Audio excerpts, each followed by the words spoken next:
while this seems to actually be something that I missed the memo on, apparently the first rule about French riots is that you don't talk about French riots. I've seen little to nothing on Facebook, really any social media, except for like TikTok, and that's personal uploads.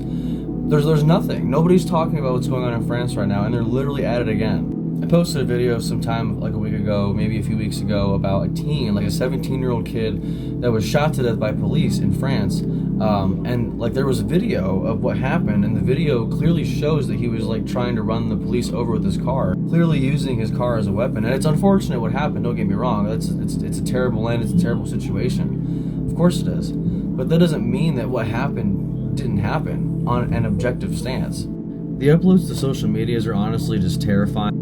You have literal tutorials on how to take over police stations, gain weapons, things like that. Very, very Marxist, very extremist tactics being used.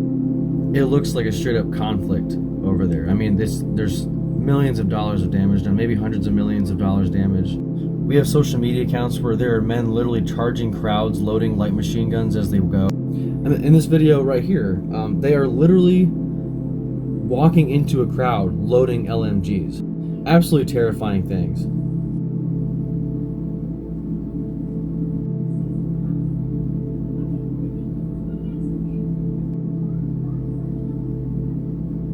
Now, it's well known that there are tutorials from Marxist groups on how to do things like turning fireworks into weapons and things of that nature. And if you'll also notice towards the end of that little gallery that I just posted, there are a couple of them that are from the Alex Jones Show. If you would like to watch that, he goes into way more detail than I ever could about the situation at prisonplanet.com. And that is like the only place that I have actually been able to find entire videos of the Alex Jones Show. So if you're interested in that, if you at least want to hear what he has to say, you're more than welcome to check that out. I get on there at least once or twice a week, and I absolutely love it. And you might have to sift through a few eccentric things to get to the truth, but there is information in there that you will not otherwise get. So be sure to check that out if you're interested. So what does this mean for us? Like, my personal thing is I'm afraid that it's going to be another instance like COVID, where it's something that we see from across the ocean and that we don't think it's really going to get to us, and maybe it does. There are even reports that suggest that these are more disturbing than past French riots, and there's a couple of reasons to why that is.